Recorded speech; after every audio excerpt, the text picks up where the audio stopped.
earlier, about a week or so ago, I saw that I was reaching 300 subscribers on YouTube. So I wanted to do a celebration. I asked YouTube and Instagram for ideas, and eventually from Instagram, someone gave me the idea of a recap of old art showing the improvement from when I started to now. There are a couple other ideas, but this ended up really sticking with me. I always wanted to talk about my beginnings and get to show off my books and whatnot. Okay, so for my 300 subscriber special, I'm going to be making this video. Oh, hi, look at this video. Oh, hi, welcome. Guys, come look at this. Oh, nice, I really like this. I gained almost 100 subscribers in a week. So yeah, the plan to celebrate for 300 subscribers turned into a celebration for almost 400. When I tell you I was goggling my YouTube studio screen and kicking my legs with just the sheer amount I gained rapidly, I'm not exaggerating. Thank you so much. It means so much to me that you guys are interested in my little tutorials and that I'm helpful in any way. Thank you so much, and I hope you continue to enjoy my upcoming videos and find me helpful. That being said, let me show you this one. The beginning. Everyone starts somewhere. I might draw like this now and know more than a few things about art, but there was a time I knew absolutely nothing. I actually didn't do art as much as a kid compared to what I draw now. I drew every now and then, but I hadn't found what makes art interesting yet. I drew what I saw, practiced some art exercises my dad gave me, but that was kind of it. All I had in terms of art books for a while was Drawing for Dummies. To be honest, didn't really like it that much. I hated cross-hatching. Still do, to be honest. I love hatching and they cross over each other sometimes, but like the little squares and the crosses just annoyed me for some reason. And the only thing I really drew from the book was that fuzzy ball guy that was used to practice straight lines. Looking back on it now, it actually was a pretty good exercise to practice lines and made it fun. If you enjoy cross-hatching, you can definitely check the book out. I don't think Drawing for Dummies was necessarily bad, but it just wasn't hitting the interests I had, so it just didn't work for me. So at the time, all I thought art was you measure and you cross-hatch. And that was super boring to me. I think my dad started noticing I was drawing, or I just asked to borrow the book, I can't really remember. But the next art book I was looking at was Andrew Loomis's Fun with a Pencil. So my next drawings were a bunch of drawings of circles with ellipses and stick people. When I wasn't drawing from life or practicing Andrew Loomis balls, which I don't think I really understood, so sometimes it was boring, I was writing stories. One of my sisters wrote stories all the time, and that inspired me to write the stories that came into my head. None of them were good. I was like 13 or preteen, but they got the ball rolling. I didn't think they were cringe or bad at the time. I was just excited to write. My grammar in my writing was bad, of course, and there were some blatant copies and ripoffs of movies I watched, but I was a kid. Back then, I did also think 9 pages was a book, and I had a whole series about people with powers. And it was called, wait for it, Powers. I absolutely loved characters that had powers. So X-Men was really cool to me back then. I even came up with other stories in them. Like one time when I was a kid, I sat there and I was like, what if there was a girl Wolverine and she had 2 claws instead of 3? I think there's also something about pink. And that was way before Logan came out. Little me was on top of my game. I also loved Nightcrawler, and I pretended to be another version and made a movie where one of my siblings stood by the camera, and every time I said teleport, they'd cover the camera lens until I moved, so I would be in another location when they took their finger off. I know, hold the applause. Next Marvel director over here. Looking back through all my stuff, I can't exactly remember what made me get obsessed with art. I was drawing back then, but again, not to the extent I am now. I think it was just starting to get more information about what art is and what you can actually do with it, and I was starting to see other artists where I was like, wait a minute, art isn't just about cross-hatching. I don't have to cross-hatch if I don't want to. my parents noticed my drawings and my stories, so they started giving me other art books and art supplies for birthday and Christmas. I'd even show my dad my eye drawings sometimes, and he'd be like, "Oh wow, it's very nice," and I'd just be like, "Dang." Eventually, I started looking into online learning, and I found this thing called Drawbox. I wasn't even like on YouTube at the time. My mom said, "Yeah," so I started trying it out for a bit. But when I realized the sheer amount of boxes I had to do, I just couldn't have the energy for it anymore, and I dropped it. There are some sketchbook pages that have like 2 with the words day 3, draw 10, or something like that on top. But while I was practicing a few fundamentals every once in a while, I remember doing a lot of fan art, which is funny because I don't actually do that hardly at all now. Spider-Man, Venom, Carnage, Ghost Rider. If I saw a movie and I thought they were cool, I'd draw them. Oh yeah, and the symbiote stuff, absolutely obsessed. We had some Spider-Man versus Carnage games that I watched my siblings play sometimes. But as I drew more, I realized I could combine my love of writing stories and drawing together with something called comics. So I remember going to my brother and asking what the comic book style was, and he said, "Oh, anime." At least I remember doing this, and I'm pretty sure he told me this, but he says he doesn't remember it, so I don't know. So I started drawing in the anime style and trying to draw the stories I imagined. Later, I was reaching this point where I was like, no, this is anime style and manga. I'm thinking comics. Comics is different from manga. Like, what's the comic book style? It's something I know. There's manga, and then Spider-Man. Spider-Man is a comic. That is literally what I was thinking. I knew what comics were in the back of my head, but somehow it took me forever to reach the front of my brain. I don't know, my brain is weird sometimes.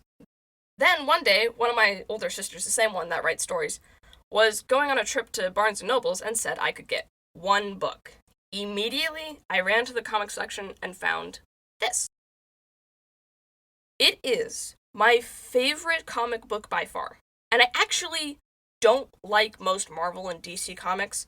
The writers change all the time, there's specific issues that tell a different story or it's an alternate timeline, and it's really hard for me to keep track of it, so I prefer to have other people talk about them. But this comic has a beginning, middle, end, stakes, great characters, clear direction, understandable, and just beautiful art. Got me more interested in shapy art and amazing gesture. So after I found out it was the comic book style I wanted, I looked up how to draw in the comic book style and found Robert Marzullo, I think his name is. It was a great channel, and I learned a lot from anatomy and drawing like panels and whatnot, and was drawing characters along with him. But eventually I reached a point where I was like, my figures are too stiff. I want to fix that. So I was ready to move on from his channel, and although I greatly appreciated the starting point, but I started looking up how to fix stiff figures, to which I found this. And I was like, what's this gesture thing? Oh, I guess that's what you call movement. I do love some movement, that's for sure. This just goes to show how much I didn't know any technical terms of things. So while I was practicing along with his tutorials, I also found Jim Lee. Dude. The way he threw down vague sketches, went right into inks, and came out with this beautiful drawing of Wonder Woman, jaw to the floor, I was amazed. I learned primarily from these two until I found David Finch on this Proco channel, and with the Proco channel, the rest is history. Really, I only managed to find all of these new amazing artists and get to the point I am now because of the Proco channel and how he brings other artists on, just amazing. I kept finding, and still find, artists that I love about their art. Sometimes picking it up and applying it towards my own art. When you're learning, it's great to pick someone you admire to be your art parent. But it's great to not just copy them, but dig into why you like their art. Thomas Chamberlain Keane has amazing shapes and scale control. Loish has amazing flowing lines. Aaron Blaze is great at shapes and movement and expression. So is Volter Tool. Marco Bucci is amazing at doing and teaching color. Color with Kurt helped me with coloring comics. TB Choi with her expressive anatomy and fluid lines. Sienna Love and Lob 2. On Instagram, both have amazing line control that I admire. Iva the Human and Sun Pumpkin have great stories and very interesting comic panels that I like. Dragonborn Perkins has a determination to learn that I think is amazing, along with their progress and sketches being rather good. I mean, look at these. You're telling me this is just from a year ago? There are others, Lucani with their sketches and really good paintings. Clean Water Art's rendering is just... Art Keel has just a bunch of adorable art of fan art and their own characters that I love. And just look at Cloud with their force drawings. Kay Turtles has these really fun inkings. One of my favorite are these teeth. She also did this for a Draw This in Your Style challenge I posted a while back that I really liked. She turned it into a card, which I thought was really creative, and something about the vertical pupils was just... Jingle Art has these really cool colors and really fun-looking mixed media pages. The JPEG Artisan is another Force Method follower that has really good character design sketches, and there's this study of Bradley from Fullmetal Alchemist that I really like. Confused Shit has great sketches and studies. I could go on, but then we'd go around 400 people, so I do have to cut it short, unfortunately. If you want any recommendations, just look through my following list. But it shows that you don't need to pick art parents that are these super well-known artists with thousands or millions of subscribers. You just need to find the people you admire. Some of these accounts I have listed have a few or even several thousand, this much is true, but most of them have a couple hundred or lower. But there's something about their art I admire, and that's enough for me. Take even me, for example. I'm just at around 160. But the 160 of you that are here find something you like about my art. And I greatly appreciate all y'all on Instagram and all of you on YouTube. Thank you so much for that. Another thing I found while looking through my art journey is the concept of learning fundamentals and why you learn them. When I was told to draw boxes or learn perspective or get better at anatomy, but I didn't have a reason to, I found them extremely boring and gave up on them for periods of times. But it wasn't until I had a reason, a goal for learning these fundamentals. I didn't learn gesture until I wanted to fix my stiff bodies. I didn't learn perspective until I wanted depth in my drawings. I didn't really enjoy boxes until I figured out how to warp them in intuitive perspective and just see the tips and turns. I learned them because I wanted to express my interest and joy in what I wanted to do.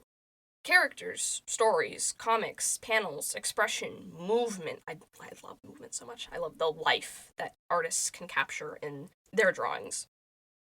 So I think the fundamentals are kind of like a car, but our passion is the engine that gets it moving. So if you're having a hard time with fundamentals and improving, ask yourself, what is it that you like?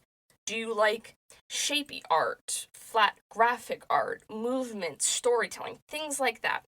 Fundamentals aren't rules, they're tools, and you pick the ones you want based on the direction you want to go. I actually have a full video talking about art tools, not rules, so check that one out too. Anyway, I think we've reached about the end here. I'm still growing as an artist. I'll still find things to improve and maybe change. I don't do some of the style choices that I did back then, but some of them have still stayed with me. Our journey is very similar to your life journey. It grows and changes along with your interests and experiences. I hope this was interesting or maybe even inspired you in some way. I enjoyed looking back on some of my old stuff. Thank you again so much for your support. Not just you, but my family as well. My parents and family are super supportive and gave me what I needed to pursue what I wanted. I know, unfortunately, that not a lot of people have this, and I don't take it for granted.